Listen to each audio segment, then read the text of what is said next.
شادی شدہ اطلاع نہیں دی؟ کتنی شادی شدہ؟ تو بیٹھی ہوئی ہیں مجھے لگتا ہے ایک دو. نہیں ہاں باقی سب کو نہیں ہو سکی تھی آخری نہیں، تو ایسی جو نئی بھی ہیں شادی شدہ ان کے علاوہ بھی 300 سے اوپر ہو جا رہی ہیں. نہیں ٹوٹل 420 کی تھی. 420 بڑا گدا فگر ہے، خطرناک نمبر ہے.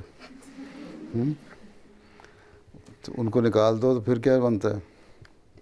کوئی 285 ہیں غیر شادی شدہ اور باقی ساری جو ہے میرڈ. 285 غیر شادی شدہ اور باقی کوئی 150 کے قریب 130-140 جو ہیں وہ شادی شدہ ہیں. پھر کیا ہوا؟ یہاں ادھر آ جاتے ہیں، ادھر آ جاتے ہیں. اتنی کھلی جگہ پڑی ہے. وہاں اوپر بیٹھتے تھے جب تو میری کرسی کے علاوہ ساری گھرا ہی ہوتا تھا. سب کو اطلاع کر دوں گی ہاں اگلی دفعہ سب کو اطلاع کر ہاں دوں گی. ٹھیک ہے. ادھر بھی تو جگہ خالی ہے، کونے لگا دیا بیچاریوں کو.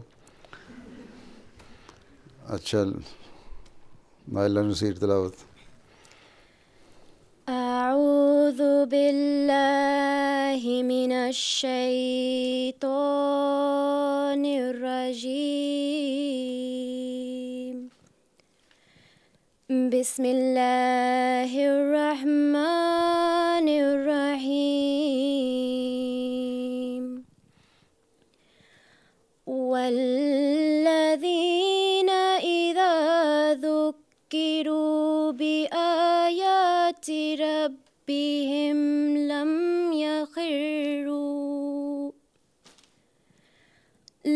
يخروا علیہا صما وعميانا والذین یقولون ربنا هب لنا من ازواجنا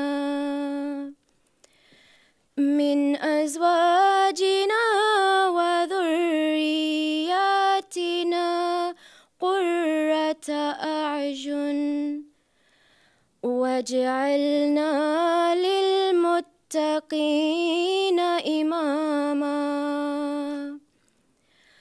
اولئک یجزون الغرفة بما صبروا ویلقون فیہا تحیۃ وسلاما خالدین فیہا حسنت مستقرا ومقاما. سورہ الفرقان آیت نمبر 74 تا 77. سادہ وحید ترجمہ. السلام علیکم پیارے حضور. السلام. شروع اللہ کے نام سے جو بڑا مہربان اور بار بار رحم کرنے والا ہے. اور وہ لوگ جب انہیں ان کے رب کی آیات یاد کروائی جاتی ہے تو ان پر وہ بہرے اور اندھے ہو کر نہیں گرتے. اور وہ لوگ جو یہ کہتے ہیں کہ اے ہمارے رب ہمیں اپنے جیون ساتھیوں اور اپنی اولاد سے آنکھوں کی ٹھنڈک عطا کر اور ہمیں متقیوں کا امام بنا دے. یہی وہ لوگ ہیں جنہیں اس باعث کہ انہوں نے صبر کیا بالا خانے بطور جزا دیے جائیں گے اور وہاں ان کا خیر مقدم کیا جائے گا اور سلام پہنچائے جائیں گے. وہ ہمیشہ ان جنتوں میں رہنے والے ہوں گے، وہ کیا ہی اچھی ہیں، عارضی ٹھکانے کے طور پر بھی اور مستقل ٹھکانے کے طور پر بھی.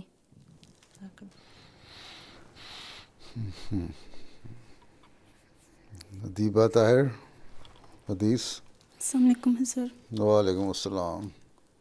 اللہم صلی علی محمد وعلی آل محمد کما صلیت علی ابراہیم وعلی آل ابراہیم انک حمید مجید.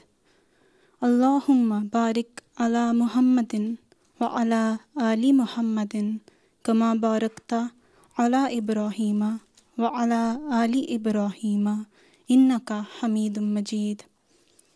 عن ابی ہریرہ رضی اللہ عنہ قال قیل لرسول اللہ صلی اللہ علیہ وسلم ای النساء خیر قال التی تسرہ اذا نظر وتطیعہ اذا امر ولا تخالفہ فی نفسها ومالها بما یکرہ۔ سنن النسائی کتاب النکاح۔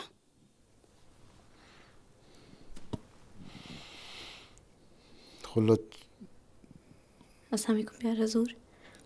بسم اللہ الرحمن الرحیم۔ ترجمہ۔ حضرت ابو ہریرہ رضی اللہ تعالیٰ عنہ بیان کرتے ہیں کہ حضرت صلی اللہ علیہ وسلم سے دریافت کیا گیا کہ کون سی عورت بطور رفیق حیات بہتر ہے؟ آپ نے فرمایا، وہ جس کی طرف دیکھنے سے طبیعت خوش ہو، مرد جس کام کو کرنے کے لیے کہے اسے بجا لائے، اور جس بات کو اس کا خاوند ناپسند کرتا ہو اس سے بچے۔ حدیقۃ الصالحین صفحہ 390 حدیث 334۔ جزاک اللہ۔ اچھا، عائشہ خالد۔ السلام علیکم حضور۔ السلام۔ ارشادات حضرت مسیح موعود علیہ الصلاۃ والسلام۔ حضرت مسیح موعود علیہ السلام فرماتے ہیں کہ عورتوں کے حقوق کی جیسی حفاظت اسلام نے کی ہے ویسے کسی دوسرے مذہب نے قطعاً نہیں کی۔ مختصر الفاظ میں فرما دیا ہے وَلَهُنَّ مِثْلُ الَّذِي عَلَيْهِنَّ، سورہ البقرہ آیت 229، کہ جیسے مردوں کے عورتوں پر حقوق ہیں ویسے ہی عورتوں کے مردوں پر ہیں۔ بعض لوگوں کا حال سنا جاتا ہے کہ ان بیچاریوں کو جوتی کی طرح جانتے ہیں اور ذلیل ترین خدمات ان سے لیتے ہیں، گالیاں دیتے ہیں، حقارت کی نظر سے دیکھتے ہیں، اور پردے کے حکم ایسے ناجائز طریق سے برتتے ہیں کہ ان کو زندہ درگور کر دیتے ہیں۔ چاہیے کہ بیویوں سے خاوندوں کا ایسا تعلق ہو جیسے دو سچے اور حقیقی دوستوں کا ہوتا ہے۔ انسان کے اخلاق فاضلہ اور خدا تعالیٰ سے تعلق کی پہلی گواہ تو یہی عورتیں ہوتی ہیں۔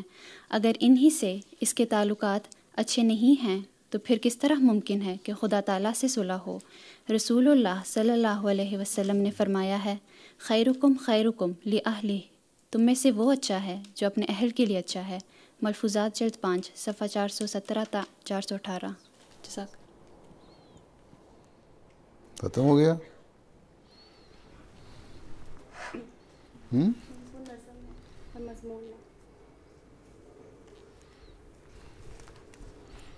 یہ میر صاحب والا مضمون اگلا ہے؟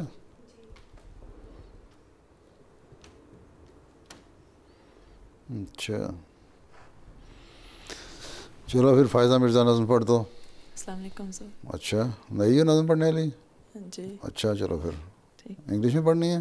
نہیں، اردو میں۔ اچھا جی چلو پڑھو۔ خدا تعالیٰ کا شکر اور دعا، کلام حضرت مسیح موعود علیہ الصلوۃ والسلام، بے زبان حضرت اما جان بے رضی زبان اللہ، بازبان، بزبان حضرت اما جان رضی اللہ عنہا۔ ہے عجب میرے خدا میرے پہ احسان تیرا، کس طرح شکر کروں، ہے میرے سلطان تیرا۔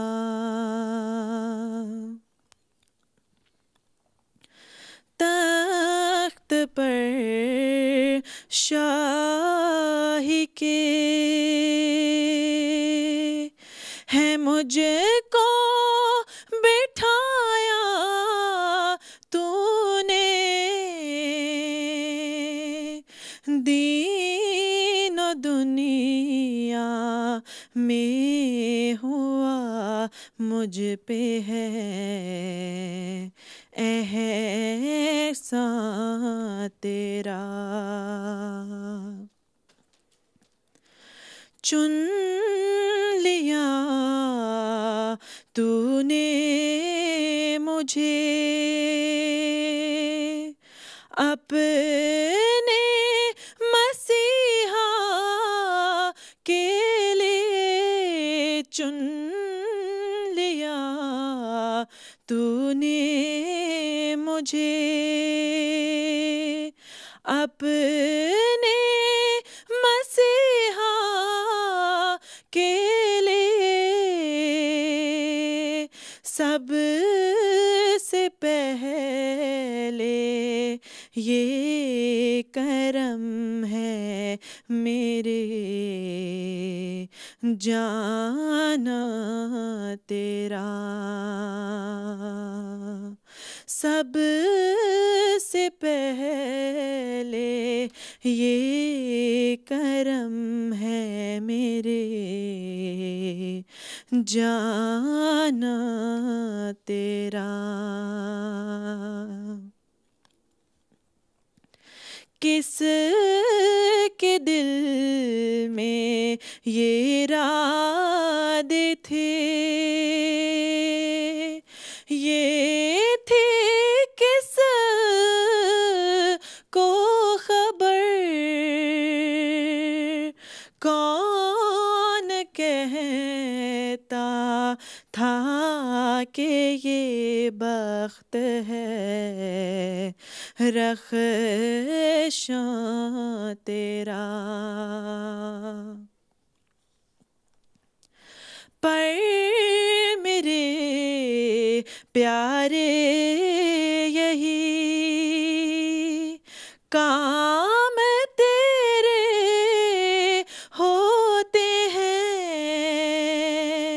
ہے یہی فضل تیری شان کے شایاں تیرا،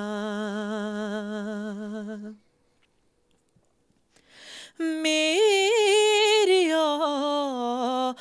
اولاد کو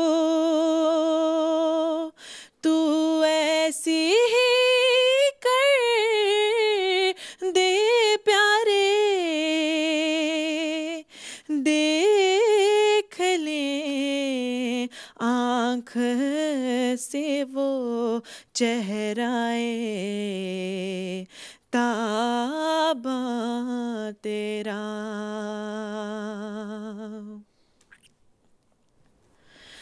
غیر ممکن ہے کہ تدبیر سے پاؤ یہ مراد، بات جب بنتی ہے جب سارا ہو ساما تیرا، بات جب بنتی ہے جب سارا ہو ساما تیرا۔ جزاک اللہ۔ جزاک اللہ۔ اب مضمون پڑھنا کس نے؟ نائلہ اطہر۔ السلام علیکم۔ امتل کون؟ مقدر؟ مقدر۔ اچھا۔ حضرت مسیح موعود علیہ الصلوۃ والسلام کی گھریلو زندگی کے چند نمونے۔ حضرت مسیح موعود علیہ السلام اور حضرت اماں جان رضی اللہ عنہا کے درمیان محبت و پیار، اطاعت، خدمت اور حسن سلوک کا جو مثالی تعلق تھا وہ سب کے لیے ایک شاندار نمونہ ہے، شادی شدہ اور غیر شادی شدہ سب کے لیے ہی، تاکہ ان عملی نمونوں کو سامنے رکھتے ہوئے اور ان پر عمل کرنے کی کوشش کرتے ہوئے ہم اپنی گھریلو زندگی خوشگوار بنا سکیں۔ حضرت مسیح موعود علیہ السلام کی حضرت اماں جان سے شادی خدا کی خاص تقدیر اور حکمت کے تحت اللہ تعالیٰ نے کرائی تھی۔ 1882 میں ماموریت کے اعلان اور 1884 میں مجددیت کے دعوے کے ساتھ حضور علیہ السلام کی زندگی میں جو موڑ آیا تھا، اس کا تقاضا تھا کہ آپ کو ایک ایسی رفیق حیات ملے جو اس اہم ذمہ داری میں آپ کا قدم با قدم ساتھ دے سکے، اور اس ذمہ داری کو وہی خاتون ادا کر سکتی تھیں جن کی تربیت خدا تعالیٰ کے خاص منشا کے تحت کی گئی ہو۔ ایسی غرض سے اللہ تعالیٰ نے حضرت سیدہ نصرت جہاں بیگم کا انتخاب فرمایا۔ حضرت میر محمد اسماعیل صاحب علیہ رضی اللہ عنہ حضرت مسیح موعود علیہ السلام اور حضرت اماں جان رضی اللہ عنہا کی گھریلو زندگی کے بارے میں فرماتے ہیں،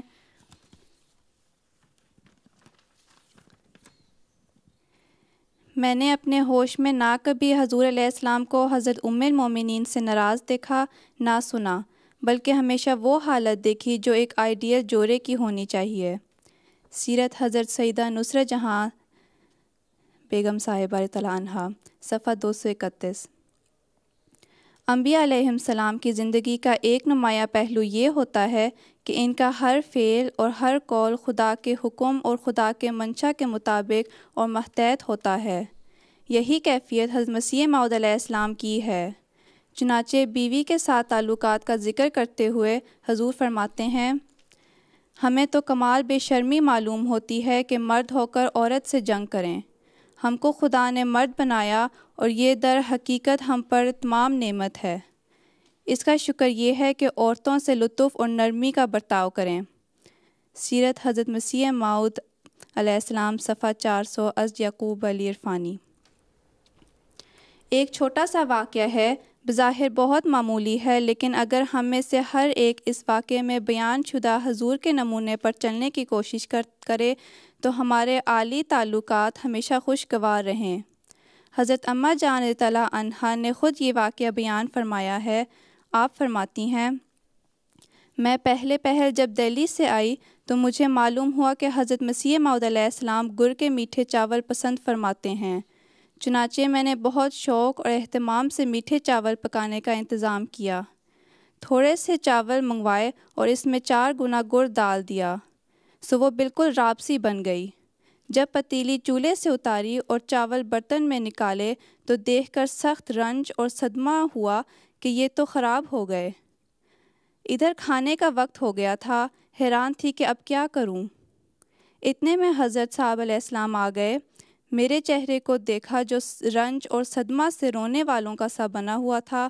آپ علیہ السلام دیکھ کر ہنسے اور فرمایا، کیا چاول اچھے نہ پکنے کا افسوس ہے؟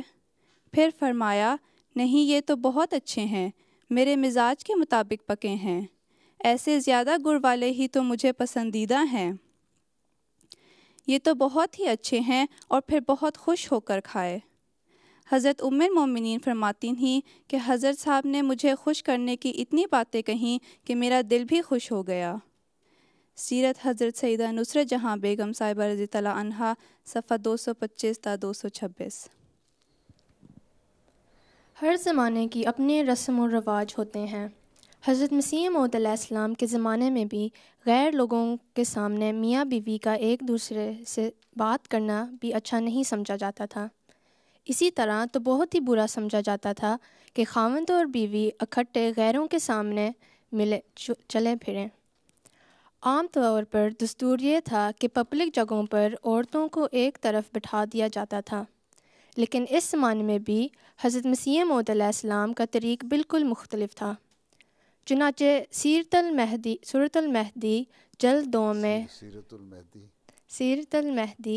جلد 2 میں روایت ہے، 435 میں ذکر ہے کہ 1902 میں ایک مرتبہ حضرت اماں جان رضی اللہ تعالیٰ عنہا لاہور تشریف لے گئی تھیں۔ ان کی واپسی کی اطلاع ملنے پر حضور ان کے استقبال کے لیے بٹالہ تشریف لے گئے۔ ایک سفر کے تعلق میں ایک نہایت دلچسپ واقعہ حضرت خلیفۃ المسیح الاول رضی اللہ تعالیٰ عنہ نے بیان فرمایا ہے۔ آپ فرماتے ہیں، ایک دفعہ حضرت مسیح موعود علیہ السلام کسی سفر میں تھے۔ اسٹیشن پر پہنچے تو ابھی گاڑی آنے میں دیر تھی۔ آپ بیوی صاحبہ یعنی حضرت المومنین رضی اللہ تعالیٰ عنہا کے ساتھ اسٹیشن پر ٹھہرنے لگے۔ مولوی عبدالکریم صاحب سیال کوٹی کی طبیعت غیور اور جوشیلی تھی۔ میرے پاس آئے اور کہنے لگے کہ بہت لوگ اور پھر غیر لوگ ادھر ادھر پھرتے ہیں، آپ حضرت صاحب سے عرض کریں کہ بیوی صاحبہ کو کہیں الگ بٹھا دیا جاوے۔ مولوی صاحب فرماتے ہیں کہ میں نے کہا، میں تو نہیں کہتا، آپ کہہ کر دیکھ لیں۔ نچار مولوی عبدالکریم صاحب خود حضرت صاحب کے پاس گئے اور کہا، خود حضرت صاحب کے پاس گئے خود حضرت صاحب کے پاس گئے اور کہا حضور لوگ بہت ہیں، بیوی صاحبہ کو الگ ایک جگہ بٹھا دیں۔ حضرت صاحب نے فرمایا جاؤ جی، میں ایسے پردے کا قائل نہیں ہوں۔ سیرت المہدی حصہ اول روایت 77 صفحہ 65۔ آگے نہیں لگتا ہے۔ ایک روایت میں آتا ہے کہ حضور علیہ السلام مولوی عبد الکریم صاحب رضی اللہ تعالیٰ عنہ کے بات سن کر فرمایا کہ آخر لوگ کیا کہیں گے، یہی نا کہ مرزا اپنی بیوی کے ساتھ پھر رہا ہے۔ پھر اس کے آگے بھی ہے، وہ نہیں ہوتا ہے۔ پھر آگے یہ ہے کہ مولوی عبد الکریم صاحب منہ لٹکا کے واپس آ گئے۔ حضرت خلیفہ اول ہنسے اور انہوں نے پوچھا کیوں جی، کیا سن کے آئے ہو؟ انہوں نے کہا یہ میں کہا تھا آگے سے یہ جواب سن کے آیا ہوں۔ چلو۔ حضرت مسیح موعود علیہ السلام کے بارے میں آپ جانتے ہیں کہ 2 بیماریاں ساری زندگی حضور کے لاحق رہیں۔ ان بیماریوں کے پیش نظر اور اس وجہ سے بھی کہ حضور کی خوراک بہت کم بلکہ نہ ہونے کے برابر تھی، حضرت اماں جان رضی اللہ عنہا آپ علیہ السلام کے لیے آپ علیہ السلام کی پسند اور طبیعت کے مطابق کھانے کا بندوبست فرماتی تھیں، لیکن کبھی کبھی ایسا بھی ہو جاتا تھا کہ مہمانوں کے ہجوم میں حضور کے لیے غذا کا وہ اہتمام نہ ہو سکتا تھا جو کہ ہونا چاہیے تھا۔ ایسی ہی ایک موقع کا تذکرہ کرتے ہوئے حضرت مولوی عبد الکریم صاحب رضی اللہ عنہ نے ایک واقعہ لکھا ہے کہ منشی عبدالحق لاہور پینشنر نے جو پہلے حضور سے محبت اور عقیدت اور حسن ثانی رکھتے تھے مگر بعد میں الگ ہو گئے تھے، حضور کی بیماری کا ذکر کرتے ہوئے عرض کیا کہ آپ کا کام بہت نازک ہے اور آپ کے سر پر بھاری فرائض کا بوجھ ہے۔ آپ کو چاہیے کہ جسم کی صحت کی رعایت کا خیال رکھا کریں اور ایک خاص مقوی غذا لازماً آپ کے لیے رعایت کا خیال رکھا کریں اور مقوی غذا لازماً آپ کے لیے ہر روز تیار ہونی چاہیے۔ غذا کیا ہوتی ہے؟ غذا خوراک، کھانا۔ جی۔ ان کی بات کے جواب میں حضرت مسیح موعود علیہ السلام نے فرمایا ہاں بات تو درست ہے اور ہم نے کبھی کبھی کہا بھی ہے، مگر عورتیں کچھ اپنے ہی ڈھنڈوں میں ایسی مصروف رہتی ہیں کہ اور باتوں کی چندھا پرواہ نہیں کرتیں۔ منشی عبدالحق صاحب اس پر کہنے لگے جی حضرت، آپ ڈانٹ ٹپٹ کر نہیں کہتے اور روب پیدا نہیں کرتے۔ میرا یہ حال ہے کہ میں کھانے کے لیے خاص اہتمام کیا کرتا ہوں اور ممکن ہے میرا حکم ٹل جائے ورنہ ہم دوسری طرح خبر لیں گے۔ محبت کے جوش میں حضرت مولوی عبد الکریم رضی اللہ عنہ نے یہ خیال کر کے کہ یہ بات حضور کے حق میں مفید ہے، بغیر سوچے سمجھے اس کی تائید کر دی اور عرض کیا کہ منشی صاحب کی بات درست ہے، حضور کو بھی چاہیے کہ درشتی سے یہ امر منوائیں۔ حضور نے مسکراتے ہوئے مولوی صاحب کی طرف دیکھ کر فرمایا ہمارے دوستوں کو تو ایسے اخلاق سے پرہیز کرنا چاہیے۔ سیرت حضرت مسیح موعود علیہ السلام از مولانا عبد الکریم سیالکوٹی رضی اللہ عنہ صفحہ 18 تا 19۔ حضرت مسیح موعود علیہ السلام کی اہلی زندگی ہمارے لیے ایک مثال ہے اور آپس کی محبت بھی ایک خاص عالم تھا۔ اس بارے میں حضرت سیدنا نواب مبارکہ بیگم صاحبہ رضی اللہ تعالیٰ عنہ جو حضرت مسیح موعود علیہ السلام اور حضرت اماں جان رضی اللہ تعالیٰ عنہ کی بیٹی تھیں، بیان کرتی ہیں کہ آخر میں حضرت مسیح موعود علیہ السلام کو بار بار وفات کے متعلق الہامات ہوئے تھے۔ الہامات ہوئے تو ان دنوں بہت غمگین رہتی اور کئی بار میں نے آپ کو اور حضرت صاحب کو اس امر کے متعلق باتیں کرتے سنا۔ ایک بار مجھے یاد ہے کہ حضرت والدہ صاحبہ نے حضرت اقدس سے کہا کہ میں ہمیشہ دعا کرتی ہوں کہ خدا مجھے آپ کا غم نہ دکھائے اور پھیلے اٹھا لے۔ یہ سن کر حضرت اقدس نے فرمایا اور میں ہمیشہ یہ دعا کرتا ہوں کہ تم میرے بعد زندہ رہو اور میں تم کو سلامت چھوڑ کر جاؤں۔ ان الفاظ پر غور کریں اور اس محبت کا اندازہ کریں جو حضرت مسیح موعود علیہ السلام آپ سے فرماتے تھے۔ جزاک اللہ۔ اچھا بس چلو اب کیا کرنا ہے؟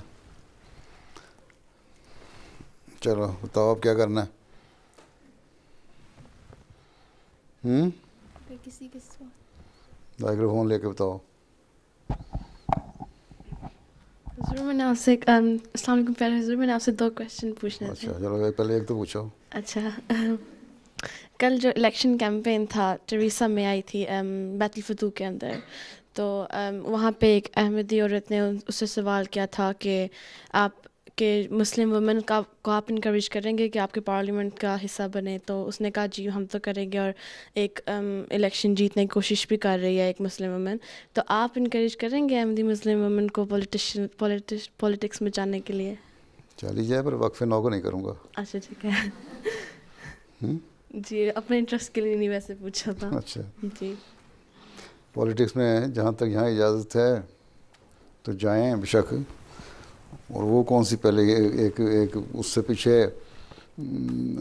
2 ہفتے پہلے بھی بیت الفتوح میں آئی ہوئی تھی ایک جمعے پہ، ایک پاکستانی عورت ہے، مسلمان ہی ہے میرا خیال ہے، کم از کم کہتی مسلمان ہے، شکل سے دیکھ کے میں اس کو یہی لگا تھا کہ انگریز ہے، بال کٹے ہوئے، نہ اسکارف نہ دوپٹہ نہ کچھ، ٹراؤزر اور پہنی ہوئی تھی، تو اس نے تعارف جب کرایا تو مجھے پتہ لگا کہ مسلمان ہے۔ تو اگر اس طرح کی حالت میں رہنا ہے تو بے شک جائیں، ٹھیک ہے، لیکن پاکستان میں بھی عورتیں اسمبلی کی ممبر ہیں، مسلمان ملک ہے، اور جمعہ بھی ہوتی ہیں، اگر پورے لباس کے اندر رہتے ہوئے اپنی رائے دے سکتی ہیں اور قانون اجازت دیتا ہے جانے میں کوئی حرج نہیں، ٹھیک جی، لیکن اپنا خیال رکھنا چاہیے پھر لباس کا بھی، حیا کا بھی۔ پر تم لوگوں کے کام کچھ اور ہیں، تمہارے کام اور ہیں۔ جی آگے دوسرا سوال۔ دوسرا سوال یہ ہے کہ جیسے آری کے اندر ریلیجس اسٹڈیز کے ایگزام جیسے ہو رہے ہیں، تو اس کے اندر اگر آپ آرگیومنٹ کر رہے ہو کسی کویشچن کے ساتھ، آپ کہتے ہو کہ اتنی زیادہ سفرنگ ہے اس دنیا میں، اس کا مطلب ہے کہ اللہ میاں اتنا بینیولنٹ نہیں ہے اور لونگ نہیں ہے، تو اگر آپ ایک کویشچن میں لکھتے ہو اگر یہ، تو یہ بلاسفیمس ہوگا یا نہیں؟ کیونکہ اگر آپ مارکس لینے کے لیے صرف لکھ رہے ہو، اور وہ تو ہوگا، منافقت ضرور ہوگی، اس کا مطلب منافع ہو، ہپوکریٹ ہو، وہ دل میں تمہارے کچھ اور ہے، کہتے کچھ اور ہو۔ جی ٹھیک ہے، تو ہپوکریسی نہیں ہونی چاہیے۔ سوال یہ ہے کہ تم اس کے جواب میں یہ کیوں نہیں لکھتی کہ سفرنگ، بہت ساری سفرنگ جو ہے انسان کی خود پیدا کی ہوئی ہیں، ٹھیک ہے، امریکہ کی اتنی گرین پروڈکشن ہے، اور بڑے ملکوں کی بہت ساری ڈیری پروڈکشن ہے، اور بہت ساری جگہوں پہ فوڈ پروڈکشن اتنی زیادہ ہے کہ وہ ویسٹ جا رہی ہوتی ہے، ٹھیک ہے، اور ایک مثال ہے، اور اس کو بعد میں خراب ہو جاتی ہے تو سمندر میں پھینک دیتے ہیں۔ اگر وہ غریب ملکوں جن کو کھانے کو نہیں مل رہا، جہاں ڈراؤٹ ہے، جہاں سفرنگ ہے، بھوک سے مر رہے ہیں لوگ، ان کو اگر یہ دے دیں تو پیدا ہو جائے۔ اللہ تعالیٰ تو کہتا ہے میں نے انسان کے لیے خوراک پیدا کی ہوئی ہے، اگر تم ایک دوسرے کا خیال رکھو، ایک دوسرے کا حق ادا کرو تو یہ نہیں ہوگی۔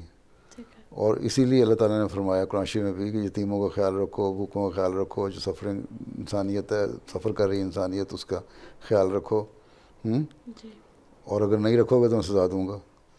تو یہ تو اللہ تعالیٰ نے، اور پھر یہ نہیں ہے کہ اللہ تعالیٰ نے نہیں دیا تو حکم دے دیا، اللہ تعالیٰ نے دیا، اس کے باوجود اگر نہیں خیال رکھتے، اب ایک طرف کہتے ہیں گلوبل ولیج، ایک طرف تمہارا فریج بھرا ہوتا ہے کھانے سے، اور افریقہ کے ایک ریموٹ ایریا میں جاؤ تو، یا شہر میں بھی جاؤ تو وہاں وہ مشکل سے ایک سلائس آف بریڈ اس کو ملتا ہے، بھوک مٹانے کے لیے سارے دن میں۔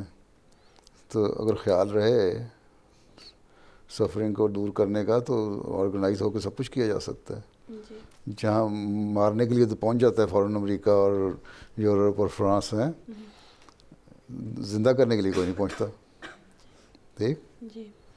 تو اس لیے یہ کہو کہ سفرنگ تو ہے، صرف اللہ کو الزام نہ دو، اپنے آپ کو بھی الزام دو. تم یہ لکھو گے شاید تمہیں زیادہ نمبر مل جائیں. ٹھیک ہے جی ضرور.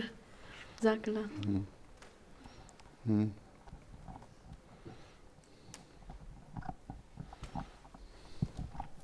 السلام علیکم پیارے حضور. میرا سوال یہ ہے کہ لوگ جیسے دعا جب کرتے ہیں تو یہ کہتے ہیں کہ اگر خدا تعالیٰ میری دعا قبول کرے گا تو میں صدقہ ڈالوں گی یا روزہ کوئی شکرانے کے نفل پڑھوں گی. تو یہ کیا منت مانتی ہو یہ ہوگا تو یہ کروں گی، تو اس کی اجازت ہے؟ یہ اللہ تعالیٰ کو پابند تو نہیں کیا جا سکتا کہ ضرور کرے، اور اللہ تعالیٰ کو یہی پابند نہیں کیا جا سکتا کہ تم ضرور وہ کام تمہارے لیے فائدہ مند ہو. اگر دعا کر رہی ہو تو یہ تو اللہ کو پتہ ہے نا غیب میں کہ کیا چیز فائدہ مند ہے کیا نقصان دہ ہے. ٹھیک، اگر اللہ تعالیٰ جانتا ہے غیب کا علم، تو اللہ تعالیٰ وہ دعا اس طرح قبول نہیں کرتا، کسی اور رنگ میں قبول کر لیتا ہے جس کا تمہیں پتہ نہیں لگتا. اب تم اس کو نہ صدقہ دو گی تو اور بات، تو پھر خود ہی نقصان اٹھاؤ گی. اس لیے بہتر یہی ہے کہ جب دعا کرو تو ساتھ صدقہ بھی دے دیا کرو. حضرت صلی اللہ علیہ وسلم نے فرمایا کہ صدقہ جو ہے بلاؤں اور مشکلوں کو ٹالتا ہے. حضرت مسیح علیہ السلام نے اس پہ زور دیا. قرآن کریم بھی یہی کہتا ہے صدقہ دو. لیکن بعض دفعہ ایسا بھی ہو جاتا ہے کہ ایسے موقع آئے کہ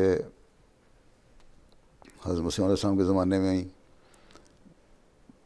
بعضوں نے لکھا کہ آپ دعا کریں کہ ہمارے لیے ہمارا یہ کام ہو جائے تو ہم اشاعت اسلام کے لیے اتنا ہمیں منافع ہو جائے یا فائدہ ہو جائے تو اتنی رقم ہم دیں گے.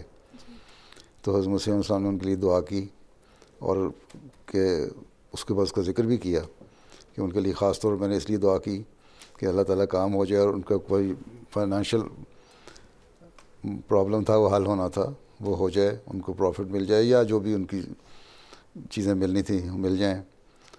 تو اللہ تعالیٰ کی راہ میں کیونکہ انہوں نے دینا تھا اس لیے خاص طور پہ ان کے لیے دعا کی اور انہوں نے دیا چندہ، اس کی وجہ سے پھر کتابیں شائع ہوئیں.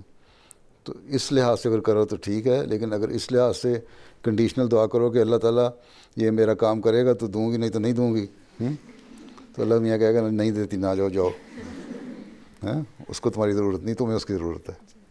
ٹھیک. السلام علیکم پیارے حضور. حضور آپ کے کیا تاثرات ہیں آنے والے الیکشنز کے بارے میں، اور ہمیں کیا تاثرات ہیں؟ میں کون سا پولیٹیشین ہوں اور ہمیں اپنی ڈیسیژنز کس چیز پہ بیس کرنی چاہیے؟ تم انہیں اپنے جس کو بھی ووٹ دینا ہے اگر تمہارا رائٹ آف ووٹ ہے تو ہے، نہیں ہے جو 18 سال کی ہوگی تب ہوگا. جی. اور یہ دیکھو اب پہلی بات تو یہ ہے کہ ہر پارٹی جو ہے اپنا مینیفیسٹو جو دیتی ہے اس میں تو بڑی بڑی دعوے کرتے ہیں ہم یہ کر دیں گے وہ کر دیں گے ہیں، اور جب ہو جاتا ہے جب حکومت میں آ جاتے ہیں تو کہتے ہیں یہ بھی ہماری بعض ریسٹرینس تھیں، ہمیں یہ بھی روکیں تھیں، ہمیں یہ پریشانیاں تھیں اس لیے نہیں ہو سکا. اس لیے ہمیں تو یہ دیکھنا ہے، ایک تو یہ بات یاد رکھو کہ سارے پولیٹیشین ایک جیسے ہوتے ہیں، ہر ایک کا مینیفیسٹو اپنے لحاظ سے اچھا ہوتا ہے، لیکن جو تمہارے سے اچھا ہے، جس علاقے میں مسلمانوں کے ساتھ اچھے تعلقات ہیں، اس کے مسلمانوں کو برا نہیں سمجھتا اور تمہاری بہتری کے لیے کام کر رہا ہے، اور یا اس کمیونٹی کے لیے اپنی لوکل کمیونٹی کے لیے اچھا کام کر رہا ہے وہ ہیں، تو اس کو ووٹ دینا چاہیے. قرآن کریم میں بھی اللہ تعالیٰ نے یہی فرمایا ہے کہ جو امانت ہے، امانت ووٹ بھی تمہاری ایک امانت ہے، ان کو ان کے جو اہل ہیں لوگ جو ڈیزرو کرتے ہیں لوگ ان کے سپرد کرو. ٹھیک. تو یہ ملکی الیکشنوں میں بھی جو لوگ تمہارے خیال میں جو پولیٹیشین جو ممبر آف پارلیمنٹ 3 4 5 پارٹیوں کھڑے ہیں نا، جو اچھا ہے تمہارے خیال میں اور صحیح طرح اپنے علاقے کی اپنی کمیونٹی کے لیے اچھی خدمت کر سکتا ہے اس کو ووٹ دینا چاہیے. ٹھیک. اور حضور میرا ایک اور سوال تھا. میں نے ووٹ دینا تھا اپنا، میں پوسٹل ووٹ دیتا ہوں، میں نے دے دیا ہے، پر میں نے یہ نہیں بتاؤں گا کیونکہ ہو سکتا ہے کہ میری بات سن کے بعد احمدی بھی اس کو دے دیں. جی. اس لیے ان کو انڈیپینڈنٹلی دینا چاہیے. جی. اور حضور ہمارے سے فلسفی میں اکثر یہ سوال پوچھا جاتا ہے کہ مسلمان سب سے زیادہ عبادت کرتے ہیں اور سب سے زیادہ اسٹرانگ بلیفس بھی ان کے ہیں، تو پھر دنیا میں سب سے زیادہ جو پرابلمس ہیں وہ مسلمانوں کے بیچ میں کیوں ہیں؟ تو اس کا ہم کیا جواب دے سکتے ہیں؟ یہی اسلام کی سچائی کی دلیل ہے. پریشان ہو گئی نا؟ جی. اس لیے کہ حضرت صلی اللہ علیہ وسلم نے فرمایا تھا، قرآن کریم نے بڑا کھلے طور پہ فرمایا تھا ہے کہ ایک زمانے میں، اس زمانے میں مسلمانوں میں یہ چیزیں پیدا ہوں گی کہ بظاہر وہ عبادت کر رہے ہوں گے، آواز آ رہی ہے نا ساروں کو، عبادت بھی کر رہے ہوں گے، مسجدوں میں بھی جا رہے ہوں گے، ان کے علماء بھی بڑی تقریریں کر رہے ہوں گے، لیکن سب سے بدترین مخلوق علماء ہوں گے جو ان کے صحیح طرح گائیڈ نہیں کریں گے، جو ان کی باتیں ہیں ان کو کوئی فائدہ نہیں دیں گی، خالی خالی باتیں ہوں گی. ٹھیک ہے، قرآن کریم پہ بڑی بڑی عزت کریں گے لیکن قرآن کریم پہ عمل نہیں کریں گے. قرآن کریم نے یہ بھی تو لکھا ہے نا کہ بعض تمہاری نمازیں تمہارے منہ پہ ماری جاتی ہیں یا تمہاری ہلاکت کا، تمہاری تباہی کا سامان بن جاتی ہیں. ٹھیک ہے، یہ بھی قرآن کریم کہتا ہے نا. اس لیے کہ بظاہر تم بہت کچھ کرتے ہو لیکن حق ادا نہیں کرتے. اللہ تعالیٰ یہ کہتا ہے کہ تم انصاف سے کام لو، ظلم نہ کرو. ایک طرف تم نمازیں پڑھ رہے ہو، ISIS والے نمازیں پڑھتے ہیں اور دوسری طرف قتل کر رہے ہوں، تو وہ کون سا اسلام ہے؟ ٹھیک. ایک طرف ایک گورنمنٹ جو ہے اسلامی حکومت وہ کہہ رہی ہو کہ ہم اپنے لوگوں کا خیال رکھتے ہیں، ان کو ساری سروسز مہیا کر رہے ہیں، دوسری طرف اگر جو بھی اپوزیشن ہوتی ہے اس کو بم مار کے اڑا دیتے ہیں. لوگ جو ہیں وہ اپنے حق ادا نہیں کر رہے ہوتے اور حکومت سے مطالبہ زائد کر رہے ہوتے ہیں جو ان کے ذمہ، تمہارے بھی تو ہر ایک کا ڈیو رائٹ ہے نا دوسرے پہ. ٹھیک ہے، وہ تم ادا کرتے ہو. تو اللہ تعالیٰ نے مسلمانوں کو کہا ہے کہ تمہاری عبادتیں، تمہاری نمازیں، تمہارے روزے اس وقت کام آئیں گے جب تم لوگ صحیح اسلامی تعلیم پہ بھی عمل کرو. پھر آن صلی اللہ نے فرمایا کہ ایک وقت آئے گا یہ تم سب چیزیں بھول جاؤ گے. اس وقت کیا ہوگا؟ پھر مسیح موعود آئے گا. جب مسیح موعود آئے گا تو اس کو مان لینا اور اس کے پیچھے چل کے جو وہ کہے اس پہ چلنا. اللہ تعالیٰ نے کہیں نہیں کہا کہ ISIS کی خلافت چلے گی تو کامیاب ہو جاؤ گے، یا بشر الاسد کے پیچھے چلو گے تو کامیاب سیریا ہو جائے گا، یا سعودی عرب کے شہزادوں کے پیچھے چل کے تمہاری بقا ہے. اللہ تعالیٰ نے فرمایا کہ مسیح موعود کو مانو، اس کی تعلیم پہ عمل کرو اور وہ صحیح اسلامی تعلیم تمہیں دے گا، اس کے پیچھے چلو گے، ان کے تمہارے تو وہاں امن بھی دنیا کا قائم ہوگا. اور آج جماعت احمدیہ کو لوگ اس بات پہ ریکگنائز کرتے ہیں کہ یہ امن قائم کرنے کی کوشش کر رہی ہے. ٹھیک ہے نا؟ جی، تسلی ہوگی؟ جی، شکر. ہاں تم بتا دو. السلام علیکم حضرت. میرا سوال یہ ہے کہ جو واٹس ایپ پر یا دوسرے سوشل میڈیا پر آتا ہے کہ اگر آپ اتنے لوگوں کو اللہ تعالیٰ کے نام سینڈ کرتے ہیں تو آپ کو یہ گڈ لک یا گڈ نیوز ملے گی، تو کیا یہ ہمیں کرنا چاہیے یا نہیں؟ یہ تو پتہ نہیں ملے گی نہیں. اگر تو نیک نیتی سے کر رہی ہو کہ اللہ کا نام پھیلے دنیا میں تو ٹھیک ہے، اللہ تعالیٰ نے اجر دینا دے بھی سکتا ہے. باقی یہ کہنا کس کو ملے گا کس کو نہیں ملے گا تو کہانیاں باتیں ہیں. نمازیں تم نہ پڑھو، چوریاں تم کرتی رہو، اپنے دائیں بائیں لوگوں کو تھپڑے مار مار کے منہ لال کر دو، اور پھر کہو مجھے گڈ لک ملے گی. کوئی نہیں ملے گی صرف اللہ کا نام لینے سے. ہاں. السلام علیکم حضور. انگلش میں پوچھ سکتی ہوں؟ انگلش میں سوال؟ جی. اچھا. When we usually do the tabligh to Christian women, they always say that Jesus is their savior and will take away their sins. What's the best way to argue this? وہ کہتے ہیں نا. ٹھیک ہے، تو اس سے پہلے کیا تھا؟ جنہوں نے گناہ کیے وہ کہاں گئے؟ ٹھیک. بات یہ ہے کہ ان سے کہو کہ اس دنیا میں جو قانون ہے تمہارا، یہاں کیوں پھر سزا دیتے ہو؟ جس نے بھی گناہ کیا ہے اس کو جیل میں کیوں ڈالتے ہو؟ غلطی کرتے ہو تو چھوڑ دو اس کو. جیسس نے سن برداشت کر لیے سارے، اس کے ہاتھ پہ چھوڑو. جس نے گناہ کیا یہ عجیب بات ہے کہ اللہ تعالیٰ کا ساتھ پیارا بھی اس کو مانتے ہیں, اللہ تعالیٰ کا بیٹا بھی اس کو مانتے ہیں, اور پھر سارے گناہ بھی اللہ تعالیٰ نے اس کے سپرد کر دیے, ٹھیک, ذمہ ڈال دیے, اور تم لوگوں کو آزاد چھوڑ دیا گناہ کرنے کے لیے.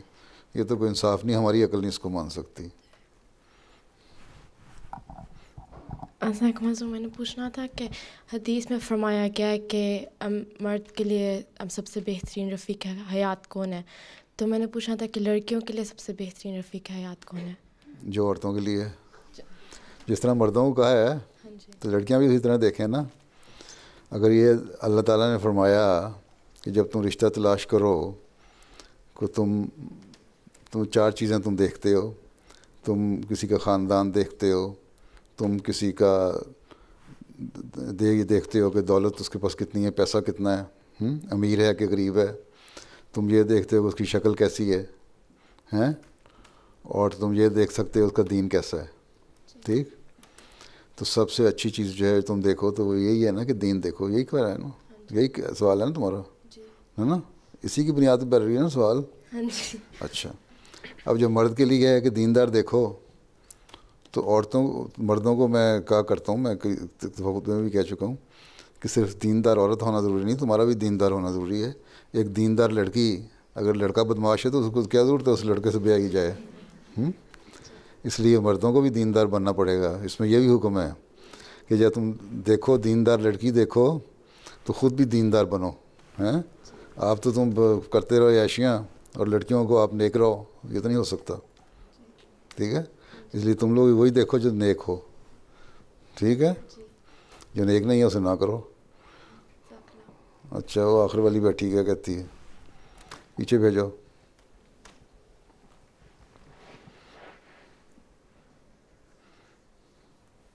السلام علیکم حضور.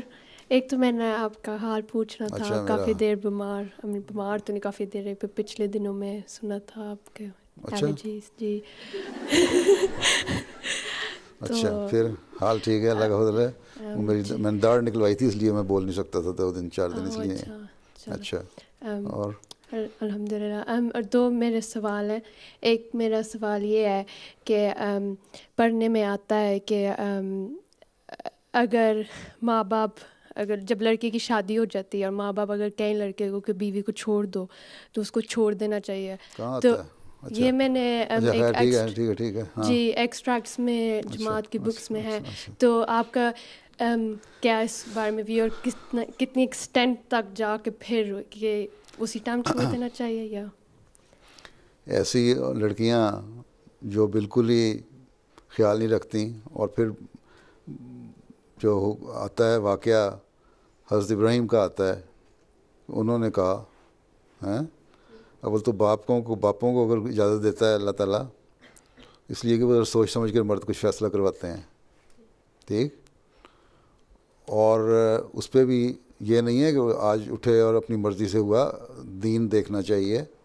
اگر کوئی اس بات پہ اپنے لڑکے کو کہتا ہے کہ تم چھوڑ دو اپنی بیوی کو کہ وہ جماعت کے کام کیوں کر رہی ہے, دیندار کیوں ہیں, تو وہ غلط ہے, اس کو نہیں کرنا چاہیے. ہاں, اگر بیویاں اپنے سسرال کو سارے وقت گالیاں دیتی رہتی ہیں اور لڑائیاں کرتی رہتی ہیں ساسوں سسروں سے, اگر کہیں خدمت کرنی پڑ جائے تو پتہ نہیں کیا حال کر دیں اگلے کا, تو پھر اس حد تک ٹھیک ہے. وہاں پھر کچھ تم ایکسٹینٹ پوچھ رہی ہو نا کہاں تک جانا چاہیے, تو پھر ایسی جب انتہائی ایکسٹریم پہ پہنچ جائے نا جہاں صرف برائیاں ہی برائیاں ہوں لڑکی میں, تو وہاں تو اجازت ہے. لیکن یہ نہیں ہے کہ ذرا سی بات کہہ دی کہ تم جہیز نہیں لائی لڑکی تو اس کو چھوڑ دو, یا اس نے میرا فلاں رشتہ دار آیا تھا اس کو سلام نہیں کیا. حالانکہ کئی باتیں ہو جاتی ہیں, بعض دفعہ انسان اپنی ایک طرف توجہ ہوتی ہے, نہیں غور کر رہا ہوتا, یا دیکھتا نہیں, یا سلام کرتا ہے اگلا سنتا نہیں, اور یوں ہی بدظنیاں پیدا ہو جاتی ہیں, تو اس پر ساسیں ناراض ہونی شروع ہو جاتی ہیں. تو یہ چیزیں غلط ہیں. آج کل تو ساسوں کا بھی اتنا ہی قصور ہے اور بہوؤں کا بھی اتنا ہی قصور ہے, اگر ہے تو ٹھیک ہے. تمہاری شادی ہو گئی؟ جی حضور. ہاں جی حضور. ہاں ٹھیک ہے. تو تمہارے ساتھ کوئی مسئلہ پیدا ہو تو میرے پاس آ جانا. ٹھیک ہے. اور جزاک اللہ. اور دوسرا سوال یہ تھا کہ ہم آج کل جب قبرستان پر جاتے تو دیکھتے ہیں کہ قبروں پر پھول رکھتے ہیں. احمدی قبرستان پر بھی مجھے پتہ ہے کہ اجازت اس چیز کی نہیں ہے, پر کیوں اجازت نہیں ہے؟ اور بدعات ہیں یہ, کیا فائدہ اس کا؟ اس کے لیے دعا کرو. ان پھولوں سے تو کچھ خوشبو نہیں پہنچے گی. ہاں اگر تمہارے پیارے ہیں, تمہارے قریبی ہیں, تمہاری نیکیوں کی خوشبو ان تک پہنچ جائے گی, تمہاری دعاؤں کی خوشبو ان تک پہنچ جائے گی. جو اللہ تعالیٰ نے حکم جس کا دیا وہ کرو. خالی پھولوں کی چادر چڑھا کے تو بھول جانا, ان کے لیے دعا نہ کرنا, یہ غلط ہے. ناپسند ہے پر گناہ نہیں ہے اگر لوگ. ہاں گناہ تو نہیں ہے, بدعات ہی ہیں نا. جی بدعات ہی پھر گناہ بن جاتی ہیں آہستہ آہستہ. جب صرف اسی چیز کو رکھو, تم دعا کرو نا, پھول چڑھا کے سمجھو کہ میں نے فرض ادا کر لیا. جی ٹھیک ہے, چلو.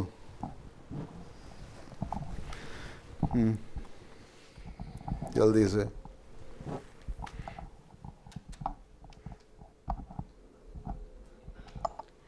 حضور میرا سوال ریسرچ کے حوالے سے تھا کہ کلینکل ٹرائلز جو ہوتے ہیں اور ان میں بیسکلی جب میڈیکیشن دی جاتی ہے یا ان کو پلاسیبو دیا جاتا ہے تو ان کو پتہ نہیں ہوتا کہ وہ کس چیز کی بنی ہوئی ہے یا ان کو وہ کس لیے مل رہی ہے. تو کیا ان میں پارٹیسپیٹ کرنا ٹھیک ہے اگر آپ مطلب مسلمان ہیں اور آپ کو شور نہیں کہ آپ کو کیا چیز دی جا رہی ہے؟ کیا چیز ریسرچ ہو رہی ہے, جان بچانے کے لیے ہو رہی ہے, کسی چیز کے لیے, تو پھر کوئی حرج نہیں ہے. تو اس میں اب تمہارا مسئلہ الکوہل حرام ہے مسلمانوں کے لیے. تمہاری ہومیوپیتھی کی جو دوائیاں ہیں ان میں 60-70% الکوہل ہوتی ہے, کھاتی ہو نا, بس پھر ریسرچ میں بھی نہیں جا سکتی. اگر کسی کی بہتری کے لیے کام کر رہی ہو تم تو دوسرے کے بڑا واضح تو بھی ہونا چاہیے نا. ٹھیک ہے, بعض چیزوں کی مثلا کھانا حرام ہے بعض چیزوں کا, لیکن مسور کا کھانا حرام ہے. ٹھیک ہے نا, مسلمانوں کو منع ہے نا, نہ کھاؤ. لیکن وہیں یہ بھی حکم ہے قرآن شریف میں کہ جب اگر کوئی انسان بھوکا مر رہا ہو اور موت ہو اور بھوک سے مرنے والا ہو تو اس وقت تمہیں یہ بھی جائز ہے, کھا سکتی سور جان بچانے کے لیے. تو وہاں جان بچانے کے لیے وہ طریقے بھی اختیار کیے جا سکتے ہیں. ٹھیک ہے, اسلام منع کرتا ہے بعض چیزوں سے, اس کی برائیوں سے, لیکن جب اضطراری کیفیت ہو جائے, ایسی کیفیت ہو جائے جہاں جان کا خطرہ پڑ جائے, وہاں یہ چیزوں کو استعمال کیا جا سکتا ہے. لیکن یہ نہیں عادت ڈال لو. ہاں کیونکہ اکثر یہ کہا جاتا ہے کہ کیونکہ ساؤتھ ایشین کی جینیٹکس کے حساب سے بات ہوتی ہے کہ وہ نہیں پارٹیسپیٹ کرتے ہیں. ان کے لیے کلینکل ٹرائلس اگر بنائے بھی جاتے ہیں تو انف لوگ نہیں آتے کہ انہوں نے پارٹیسپیٹ نہیں کرنا. تو اگر ریلیجن نہیں روکتا تو پھر اور کوئی وجہ ویسے بنتی نہیں ہے. کلینکل ٹرائلس ہوتے ہیں, دنیا میں کر رہی ہو. اب جتنے ٹرائل ہوتے ہیں کون دیکھ رہا ہوتا ہے؟ سوال ہے, ایک تو ترقی یافتہ نہیں, بیکورڈ لوگ ہیں یا پورے ڈیولپ ملک نہیں ہیں جو, ان میں ریسرچ ویسی اس طرح نہیں ہوتی, اور جہاں ہوتی ہے وہ کر رہے ہوتے ہیں. کوئی نہیں روکتا اس کی. صرف یہ ایک ریزن نہیں ہے کہ جی اس کلینکل ٹرائل میں کیونکہ بعض ایسی چیزیں استعمال ہو جاتی ہیں جو حرام ہیں اس لیے نہیں آتے, اس لیے کہ وہاں ریسرچ ہوتی ہی نہیں. جہاں ہوتی ہے وہ کر رہے ہیں.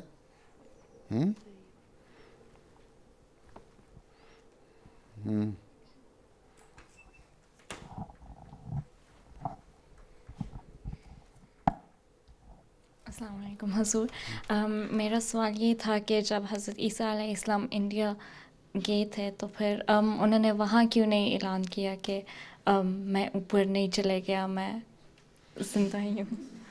سوال یہ ہے کہ انہوں نے تو جب اپنی کراس سے اتارے تھے وہیں سے دیکھ کے جب ان کو ڈر گئے تھے ان کے ماننے والے, تو انہوں نے وہیں کہہ دیا تھا ڈرو نہیں, میں کوئی وہ نہیں ہوں, میں وہی عیسائی ہوں, میں کراس سے زندہ بچ گیا ہوں.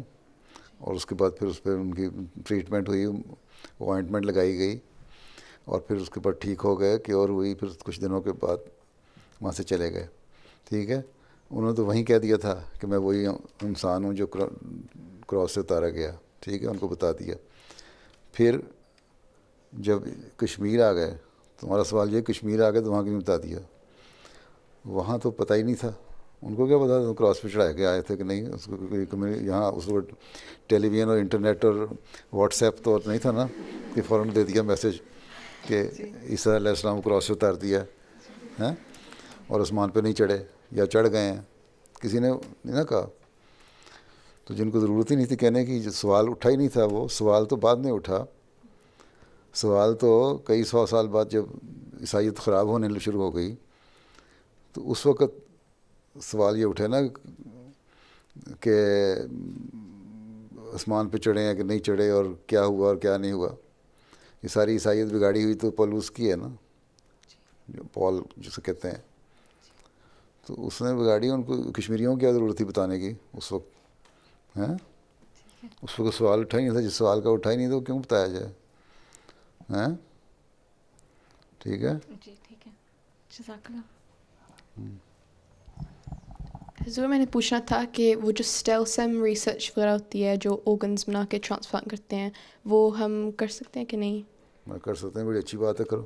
اور بنا کے نہیں, ٹرانسپلانٹ بھی کرتے ہیں. اور بعض دفعہ وہیں ایک ٹیشو لے کے اس کو وہاں جل دیا جاتا ہے, اس کو اسٹیم سیل کی وجہ سے وہیں اس ٹیشو کی وجہ سے خود ہی اس آرگن کی ڈیولپمنٹ ہو جاتی ہے یا کیور ہو جاتی ہے. ٹھیک ہے, یہ ریسرچ تو بڑی اچھی ہے. تو دل کے لیے بھی کر رہے ہیں اور چیزوں میں بھی کر رہے ہیں. میں تو کئی ریسرچرس کو کہتا ہوں اسٹیم سیل میں ریسرچ کرو, پر تو اس سے بھی ایڈوانس ہو گئی ہے اب تو ریسرچ, اسٹیم سیل سے بھی آگے نکل گئے ہیں. ہاں ہاں چلو. ہاں السلام علیکم پیارے حضور. میرا یہ سوال ہے کہ آپ کو زیادہ میٹھا پسند ہے یا نمکین؟ میٹھا پسند ہے یا نمکین؟ جی.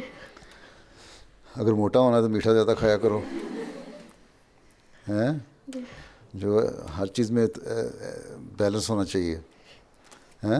اللہ تعالیٰ نے میٹھا بھی پیدا کیا, نمکین بھی پیدا کیا, اس لیے وہ مجھے نہیں میٹھا پسند. نہیں پسند تو پھر اللہ تعالیٰ کی نعمتوں کو ٹھکراتی ہو. آئس کریم کھایا کرو, بڑی اچھی ہوتی ہے. ہاں ادھر دو. السلام علیکم حضور. میرا سوال یہ ہے کہ اللہ تعالیٰ جو کہ اپنے بندوں سے 70 گنا ماؤں سے زیادہ پیار کرتا ہے, تو وہ اپنے بندوں کو آگ کے عذاب میں کیسے ڈال سکتا ہے, جبکہ ایک ماں تو اپنے بچے کو ذرا سی بھی تکلیف میں نہیں دیکھ سکتی ہے. اپنے بندوں سے کرتا ہے نا جی. تو اللہ نے بندوں کی نشانی کیا بتائی ہے ہیں. بندے کی نشانی یہ بتائیے کہ تم میرے بندے بنو اور یہ تم میرا حکم مانو, جو میں نے تمہیں باتیں کہی ہیں وہ کرو ہیں. تو صحیح بات تو تبھی بنو گے نا تم. اور اللہ تعالیٰ نے کہا نہیں تو پھر سزا بھی ملے گی. وہ تو اس گناہ کی سزا ہے جو وہ کر رہے ہیں گناہ.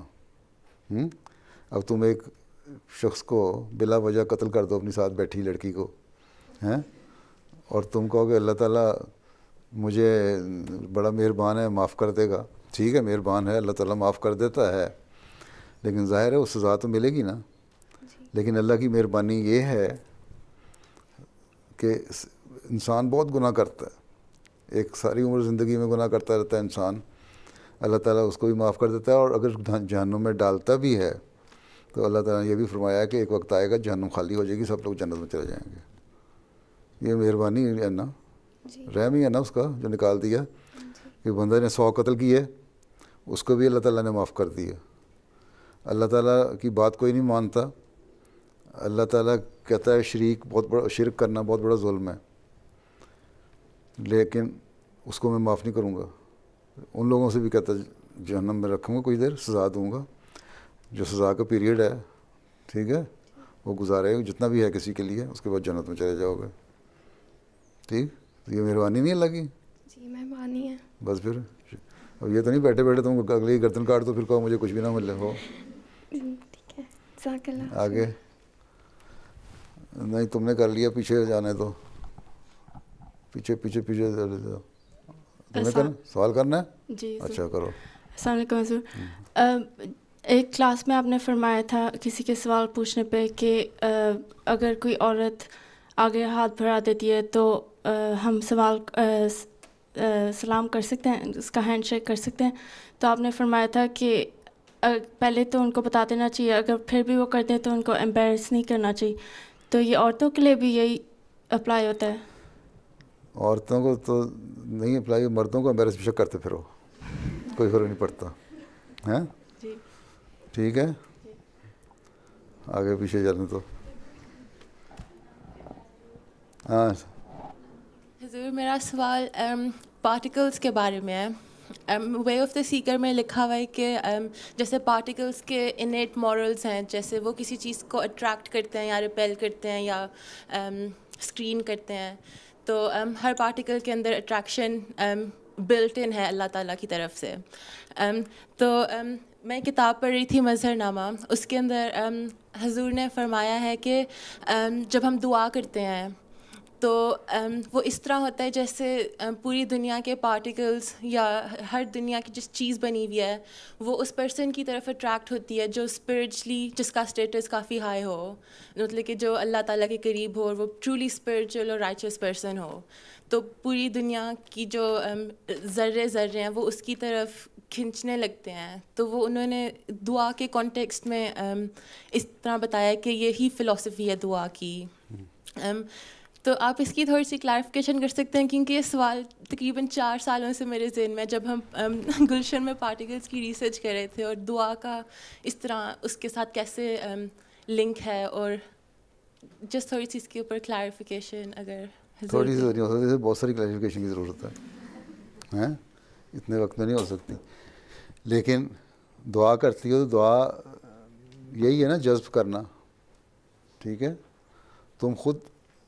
تمہارا خود اس ہستی سے تعلق ہوگا جس کی طرف تم نے اٹریکٹ ہونا چاہیے, اور وہ اللہ تعالیٰ خود تمہاری طرف آتا ہے, تو تبھی تمہاری دعا کی قبولیت کا بھی اثر ہوتا ہے نا.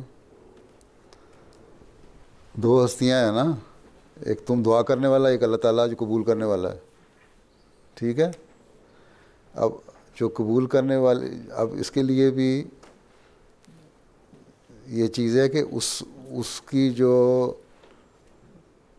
اٹریکٹ کرنے والے ہیں, اگر پارٹیکل تو اٹریکٹ ہو رہے ہیں میگنیٹ کی طرح, تم مثال دیتی ہو نا, لیکن اگر ایک ہی پول کرو گی تو پھر اٹریکٹ ہوں گے. بعض دفعہ نہیں نا اٹریکٹ ہوتا, ریپیل کر رہا ہوتا ہے, تو اسے اٹریکشن کرنے کا سامان پیدا کرنے کی ضرورت ہے نا.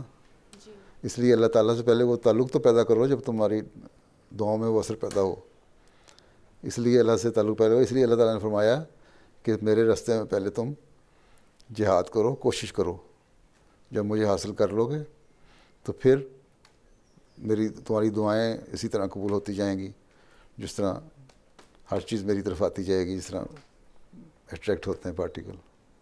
ٹھیک ہے, چارج اس میں ہوگا, کسی چارج کی وجہ سے جا رہے ہیں نا, اٹریکشن ہو رہی ہے نا, تو چارج پیدا کرنے کی ضرورت ہے نا. جی حضور. ٹھیک ہے, تم کنگھی کو بھی کرو, بال کھڑے ہو جاتے ہیں, اس میں بھی چارج پیدا ہوتا ہے نا, تو کچھ محنت کرنی پڑتی ہے نا. اسی طرح اللہ تعالیٰ کو حاصل کرنے کے لیے کوئی محنت کرنے کی ضرورت ہے. مختصر جواب اس کا یہ ہے. جزاک اللہ حضور. ہاں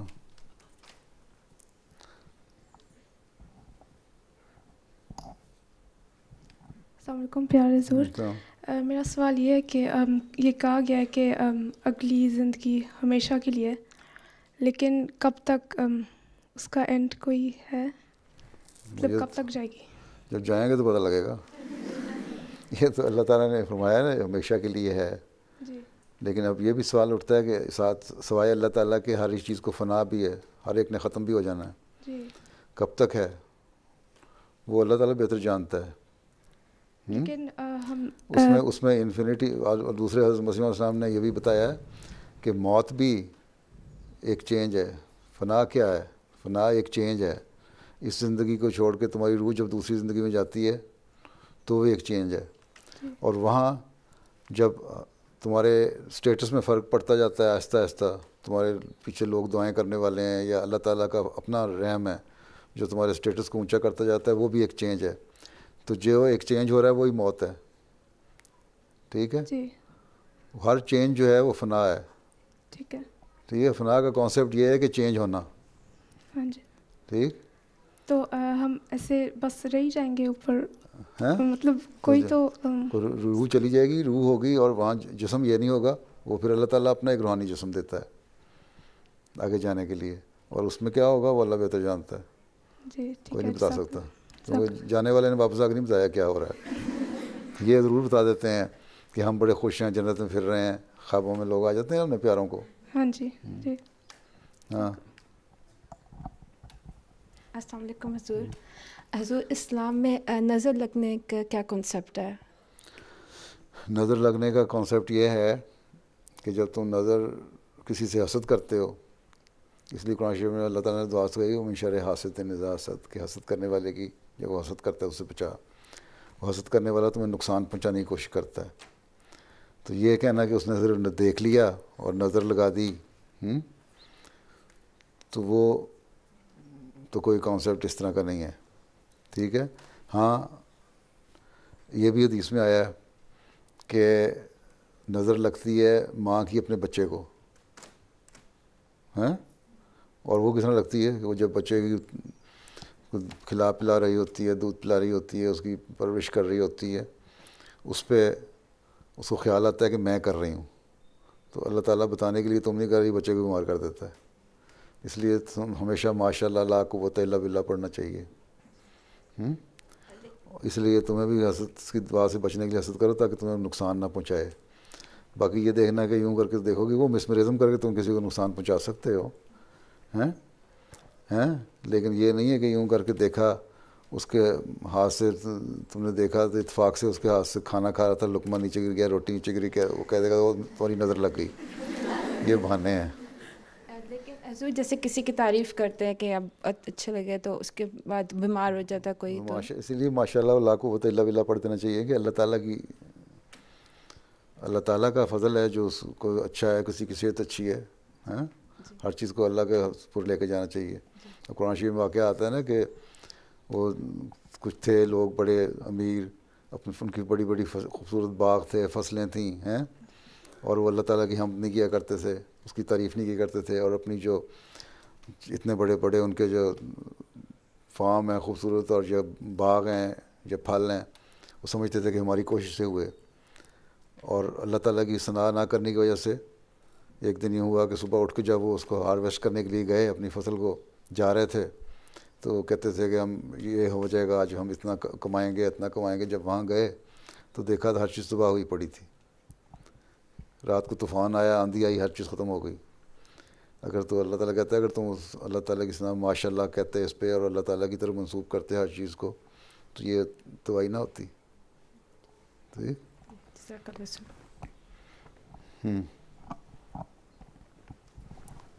آخری سوال چلو تم نے ہاتھ اٹھایا تھا، یہ اگلی نے.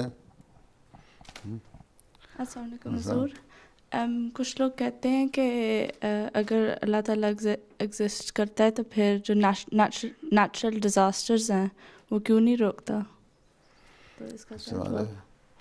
اللہ تعالیٰ کے دو قانون ہیں، ایک شریعت کا، ایک نیچر کا. قانون نیچر کا بھی تو اللہ تعالیٰ نے بنایا ہے. ٹھیک ہے. یہ ساری چینجز آتے ہیں، ڈیزاسٹر آتے ہیں، سب کچھ آتا ہے، یہ اللہ تعالیٰ کے قانون کے تحت ہی آ رہے ہوتے ہیں نا. ٹھیک ہے. یہ بھی تو سائنس ہے نا، سائنس کا اللہ تعالیٰ سے تعلق مذہب کا اس لیے ہے نا کہ زمین کے نیچے جو بعض پلیٹس ہیں وہ جب وہ ڈسٹرب ہوتی ہیں اس میں آتے ہیں چینج، ذرا سا ہلتی ہیں تو زلزلے آ جاتے ہیں، طوفان آ جاتے ہیں. تو وہ تو ایک نیچرل پروسیس چل رہا ہے. ٹھیک ہے. لیکن بعض دفعہ یہ ہے کہ اللہ تعالیٰ اسی نیچرل پروسیس کو اپنے نبیوں کے لیے نشان بھی بنا دیتا ہے. ٹھیک. حضرت مسیح علیہ السلام کو اللہ تعالیٰ نے فرمایا کہ زلزلے جو آئیں گے اس زمانے میں وہ ایک تو زیادہ آئیں گے جو نارملی پہلے آ چکے ہیں اس سے، اور بعض نشان بتایا کہ فلاں فلاں دن کو آئیں گے یا فلاں اتنے عرصے میں آئیں گے، اس ٹائم پیریڈ میں وہ آئے. وہ نشان تھے حضرت مسیح علیہ السلام کے لیے. اب وہ کوئی ایسی چیز تو نہیں چاہیے، کوئی سپر نیچرل چیز واقعہ ہو گئی، ایک نیچرل چیز ہی تھی نا. لیکن حضرت مسیح علیہ السلام کو اللہ، اور ابھی تک فورکاسٹ اس کے بارے میں نہیں کر سکتا، زلزلوں کے بارے میں نہیں کر سکتے، لیکن حضرت نے فرمایا کہ آئے گا اور اتنے عرصے میں آئے گا، اور وہ آئے ہیں. تو اس کا مطلب وہ نشان دکھانا چاہتا تھا اللہ تعالیٰ کہ جو میرا قانون قدرت ہے وہ میں اس کو اپنے ایک نیک بندے کی نشانی کے طور پہ بھی ظاہر کر رہا ہوں. ٹھیک. تو نیچرل ڈیزاسٹر ایک اس طرح بھی آتے ہیں. اب وہ جو آیا چلی میں آیا مثلا، اس زمانے میں تو حضرت مسیح کا پیغام پہنچا بھی نہیں ہوگا. اس کے بعد انڈیا میں زلزلہ آیا. حضرت مسیح نے فرمایا کہ جو چلی کا زلزلہ تھا وہ بھی میری نشان کے طور پہ تھا، کیونکہ اللہ تعالیٰ نے فرمایا کہ نشان آئیں گے. اب تم زلزلوں کی یہ ارتھ کویکس جتنے ہیں ان کی ہسٹری دیکھ لو تو پچھلے 1000 سال میں اتنے نہیں آئے جتنے پچھلے 100 سال میں آئے ہیں. ٹھیک، اس لیے کہ حضرت نے فرمایا تھا اب آئیں گے اور میرے نشان کے طور پہ آئیں گے، اور دنیا بگڑ رہی ہے اس لیے آئیں گے. ٹھیک ہے، تو یہ تو دنیا کو بتانے کے لیے تو اپنی اصلاح کر لو اس لیے آتے ہیں. اور اس میں پھر جب آتے ہیں تو کیونکہ لا آف نیچر بھی چل رہا ہوتا ہے ساتھ، تو اس میں پھر تباہی بھی ہوتی ہے. دوسروں کو مطلب ہے کہ دوسروں کے ساتھ پھر جو بعض دفعہ نیک لوگوں کو بھی نقصان پہنچ جاتا ہے. ٹھیک ہے، لیکن حضرت مسلم نے فرمایا کہ جو ایک ان زمانے میں جو نشان کے طور پر آپ نے پیش گوئی کی تھی، زلزلہ آیا انڈیا میں، کانگڑے کا زلزلہ کہلاتا ہے، بڑا سخت زلزلہ تھا. اس میں ایک احمدی بھی اس کے نیچے دب گیا. اب بھی ہوتا ہے کہ بہت سارے لوگ دب جاتے ہیں نیچے. ایک تو یہ کہ مثال کہ اس میں نقصان احمدیوں کو نہیں پہنچا، ایک دبا بھی لیکن اس کو اللہ تعالیٰ نے بچا لیا، وہ نیچے سے سالم نکل آیا. یہاں بھی اب مثلا نیپال کا زلزلہ آیا. اب وہاں ہمارے احمدی اسی جگہ رہتے ہیں جہاں ارد گرد سارے مکان گر گئے. اللہ فضل سے کسی احمدی کو نقصان نہیں ہوا اور لوگ بہت سارے اندر دبے ہوئے ہیں. گو کہ ہمارا ایمان اب احمدیوں کو اتنا نہیں رہا جتنا اس زمانے میں تھا، لیکن اس کے باوجود اللہ تعالیٰ نے بچایا. تو اللہ تعالیٰ بچاتا بھی ہے. اور پھر یہ بھی ہوتا ہے کہ بہت سارے ابھی اسی نیپال کے ضلع میں اب کہتے ہیں کہ بچوں پہ کیوں آ جاتا ہے. میرا اپنا خیال ہے کہ بچے بہت سارے بچ بھی جاتے ہیں، کہ ایک 18 مہینے کا بچہ اور ایک اس سے ذرا بڑا سارا خاندان ختم ہو گیا، اور اسی جو ڈیبری تھی اس کے اندر سے دونوں بچے ٹھیک ٹھاک سلامت نکل آئے. تو یہ اس چیز کو اگر سمجھ لو نا کہ نیچرل ڈیزاسٹر تو آتے ہیں لیکن اللہ تعالیٰ کے قانون کے تحت ہی آتے ہیں، اور اللہ تعالیٰ نے اس زمانے میں نشان بھی بتائے ہوئے ہیں. یہ تو یہ نہیں کہ اللہ تعالیٰ تباہ کرنا چاہتا ہے، لیکن اب پھر یہ بھی سوال اٹھ جائے گا اچھا نہیں آتے تو پھر ہر شخص ہر بیماری سے کیور کیوں نہیں ہو جاتا؟ ایک شخص سے تم بیماری کا علاج کرتی ہو، ڈاکٹر کرتے ہیں کتنے % ڈاکٹر کیور کر لیتے ہیں؟ سرٹن پرسنٹیج اگر 52-53% بھی ہو تو کہتے ہیں ہمارے رزلٹس اچھے آ گئے. ٹھیک ہے، تو یہ چیز دیکھنے والی ہے کہ نقصان کتنے ہیں اور فائدے کتنے ہیں. تو اس میں یہ بھی سوال بھر بعد میں اٹھ سکتا ہے کہ اچھا نیچرل ڈیزاسٹرز نہیں آتے تو بیماریاں بھی نہیں آنی چاہیے، بچے پھر چھوٹی عمر میں فوت بھی نہیں ہونے چاہیے، بچوں کو بخار بھی نہیں ہونا چاہیے، وہ معصوم ہوتے ہیں. پھر اب تو کیونکہ سائنس نے ترقی کر لی ہے، علاج ہیں، اس لیے جو لائف سپین بہت بڑھ گیا انسان کا. ایوریج زندگی پہلے 30 سال ہوتی تھی، اب ہو گئی ہے 70 سال. تو اس میں دیکھ لو اللہ تعالیٰ نے سائنس میں ترقی دے کے تو انسان کو سہولت بھی تو دے دی، بچا لیا. اسی طرح زلزلوں میں بھی بہت سارے مثلا جاپان میں زلزلے آتے ہیں تو وہاں اللہ تعالیٰ نے عقل دے دی کہ اس طرح کی بلڈنگ بناؤ تو بچ جاؤ گے، اس میں سے بچ جاتے ہیں.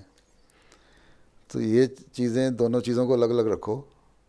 اللہ تعالیٰ تو ہے لیکن اللہ تعالیٰ کا ایک اپنا قانون نیچرل بھی چل رہا ہے. اگر کوئی زندگی میں مرے ہی نہ، سارے زندہ رہیں اور نئے بچے پیدا ہوتے چلے جائیں تو دنیا کی بات ہی اس کو برداشت نہیں کرتے. پھر کہو کہ اللہ تعالیٰ کہتا ہے میں خوراک دیتا ہوں تو زمین تو ختم ہوگی، سارے اب کھانے پیئیں کہاں سے؟ تو ایک پروسیس ہے جو چل رہا ہے نیچرل. ہاں اللہ تعالیٰ یہ فرماتا ہے کہ اگر تم مجھے مانتے ہو، میرے پہ یقین رکھتے ہو اور تمہیں مذہب پہ یقین ہے، خدا تعالیٰ کی ذات پہ یقین ہے، اس کی تم عبادت کرتے ہو، تو جو تمہیں نقصان بھی پہنچے گا نا اس ڈیزاسٹر سے یا کسی بھی وجہ سے تم جب مرتے ہو، جب تم میرے پاس آؤ گے تو اس کا ہمارا تو ایمان یہ ہے نا کہ آخری زندگی ایٹرنل لائف ہے نا، وہ مرنے کے بعد ہے. تو جب میرے پاس آؤ گے وہاں تمہیں میں ریوارڈ دوں گا. جو دوسرے مر رہے ہیں وہ وہاں جائیں گے تو جس طرح اس نے کہا تھا وہ دوزخ میں بھی جائیں گے، ان کی سزائیں، کیونکہ وہ صحیح کام نہیں کر رہے. اب حضرت صلی اللہ علیہ وسلم کے زمانے میں تو کوئی نیچرل ڈیزاسٹر نہیں تھا نا لوگوں کو، کافروں کو نشان دکھانے کے لیے. وہاں کیا تھا؟ حالانکہ نشان تو سب سے بڑے وہیں آنے چاہیے تھے. وہاں جنگ کا نشان اللہ تعالیٰ نے دیا تھا. اس لیے اللہ نے فرمایا کہ تم مسلمان تھوڑے بھی ہیں، ان کے پاس اسلحہ بھی نہیں ہے، ان کی فوج زیادہ ہے، ان کے پاس ویل اکوپڈ آرمی ہے، اس کے باوجود ان کو وہ شکست کھائیں گے اور مسلمان جیتیں گے. لیکن مسلمان بھی شہید ہوتے تھے جنگوں میں، ٹھیک، بلکہ بعض جنگوں میں تو لگتا تھا ختم ہی ہو جائیں گے. احد کی جنگ میں بہت بری حال ہو گئی، حنین کی جنگ میں بہت برا حال ہو گیا ہیں، اور بھی جنگیں ہیں. لیکن جو شہید ہوئے اللہ تعالیٰ نے ان کے ساتھ ہی قرآن شریف میں فرما دیا کہ ان لوگوں کو میں جنت میں دوں گا، ان کو مردہ نہ کوئی زندہ ہیں، ہمیشہ کے لیے زندہ ہیں. اور جو کافر مر رہے ہیں وہ جہنم میں جائیں گے. ٹھیک ہے. اب یہ فرق ہو جاتا ہے اللہ کو ماننے والے اور نہ ماننے والے میں. اگر نیچرل ڈیزاسٹر میں بھی کوئی مرتا ہے اور اللہ کو یقین رکھنے والا ہے تو اللہ تعالیٰ نے اس کا ایک ریوارڈ رکھا ہوا ہے آگے جہان میں. دوسرے کے لیے سزا رکھی گئی. اس بات پہ یقین آ جائے تو پھر اس کانسیپٹ کو سمجھا جا سکتا ہے. ٹھیک. السلام علیکم.